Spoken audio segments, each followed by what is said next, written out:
بسم اللہ الرحمن الرحیم۔ السلام علیکم ورحمۃ اللہ وبرکاتہ۔ آج میں جس موضوع پہ آپ سے گفتگو کرنا چاہتا ہوں وہ بھی سیکس کے بارے میں ہی ہے، اور سیکس کا مرکزی کردار جو ہے وہ عضو تناسل ہے۔ آج اس کے لیے کوشش کروں گا کہ آپ تک معلومات پہنچاؤں۔ جب انسان خود پر غور کرتا ہے تو قدرت کی دی ہوئی بے شمار نعمتیں اس کو نظر آتی ہیں جو بندہ شمار نہیں کر سکتا۔ اللہ پاک اتنے مہربان ہیں، ہمیں مکمل جسم دیا ہوا ہے، اس کا لاکھ لاکھ شکر ہے۔ پھر ہم جب اس میں غیر فطرتی عمل داخل کرتے ہیں تو ہمارے جسم کو نقصان ہونا شروع ہو جاتا ہے، مختلف بیماریوں کی صورت میں، مختلف روحانی تکلیفوں کی صورت میں۔ مالک بہت مہربان ہے، اللہ پاک نے تو ہمیں مکمل جسم دیا ہے، اور مکمل دیکھیں اپنے جسم کی طرف اگر بندہ غور کرتا ہے تو اس کو بے شمار خود کار نظام جو خود بخود اپنا کام کر رہے ہیں وہ چلتے ہوئے نظر آئیں گے۔ انسان غور کرے تو قدرت سے اور محبت بڑھ جاتی ہے کہ قدرت نے ہمیں کیا کچھ عطا کیا ہے، اس کی عطاؤں کا بندہ شکر ادا ہی نہیں کر سکتا۔ تو جب انسان قدرت سے دور ہوتا ہے، فطرت کے خلاف عمل کرنا شروع کر دیتا ہے، ایسا ہی ہوتا ہے کہ وہ اپنے آپ کو نقصان میں ڈال لیتا ہے۔ تو عضو تناسل سیکس کی مرکزی حیثیت رکھتا ہے۔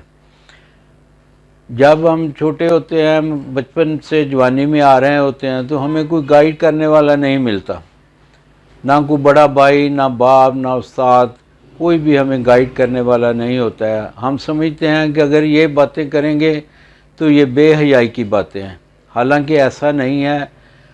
ہمیں دین نے یہ تعلیم دی ہوئی ہے، دین نے ہمیں یہ سکھایا ہے کہ زندگی کو کیسے گزارنا ہے، اور وہی ایک ایسی عمر ہوتی ہے جہاں پہ نقصان شدید ہو جاتا ہے۔ بچے جن کو کوئی علم نہیں ہے کہ زندگی کو کیسے گزارنا ہے، تو وہ غلط راہوں پہ چل کے، غلط سوسائٹی میں پڑھ کے، غلط دوستوں کی بیٹھک میں بیٹھ کے وہ اپنے آپ کو ضائع کرنا شروع کر دیتے ہیں۔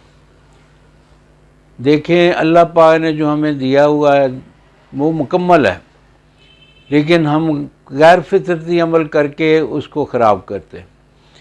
تو جب بچے غیر فطرتی عمل کرتے ہیں تو عضو تناسل کو نقصان پہنچتا ہے، اس کی گروتھ متاثر ہو جاتی ہے، اس کے پٹھے جو ہیں وہ متاثر ہو جاتے ہیں، اس کی گروتھ رکتی ہے تو اس کا قد چھوٹا ہو جاتا ہے، اس کے سائیڈ والے پٹھے جو ہوتے ہیں جس ہاتھ سے وہ غیر فطرتی عمل کرتا ہے اس طرف جھک جاتے ہیں، اس طرف وہ گروتھ نہیں کرتے، جس کی وجہ سے وہ مستقل نقصان میں چلا جاتا ہے۔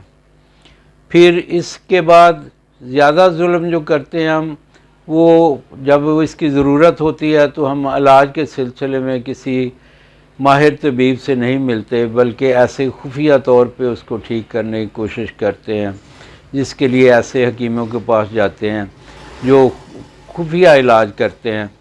خفیہ سے مراد وہ ایجوکیٹڈ نہیں ہوتے، بندہ کوشش کرتا ہے کہ میرا پردہ رہے، میں کسی کو یہ عمل نہ بتاؤں، تو اس میں وہ یہ بھی غفلت شامل ہو جاتی ہے، اس سے پھر وہ نقصان اٹھاتا ہے، نقصان پہ نقصان ہو جاتا ہے۔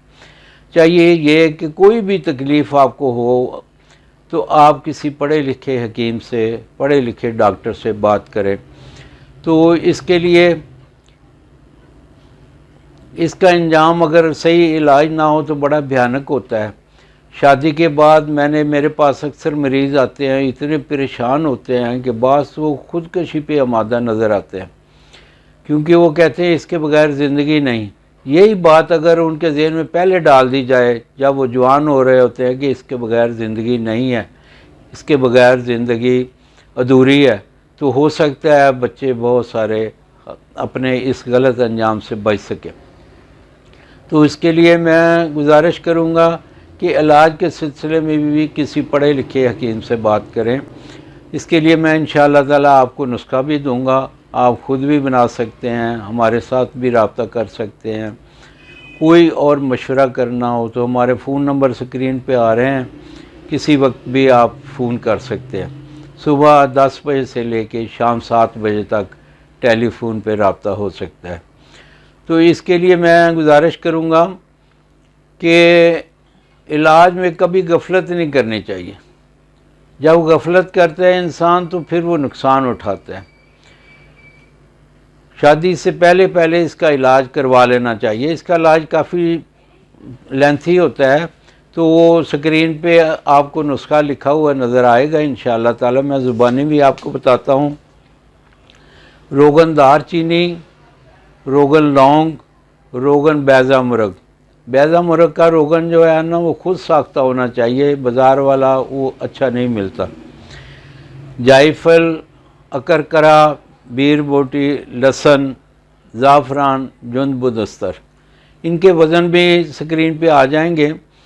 یہ جو چیزیں پیسنے والی ہیں ان کو نہایت باریک پیس لیا جائے اور روغنوں میں ملا کر اس کو جلا لیا جائے، پھر وہ روغن جو ہے نا ایک ایسی مرہم کی صورت میں بن جائیں گے۔ یہ سارے روغن جو ہیں مرہم کی صورت میں آ جائیں گے۔ صبح اور شام اس کی لیپ کرنی چاہیے، اور پھر کم از کم دن میں 2 دفعہ لیپ کرنی چاہیے۔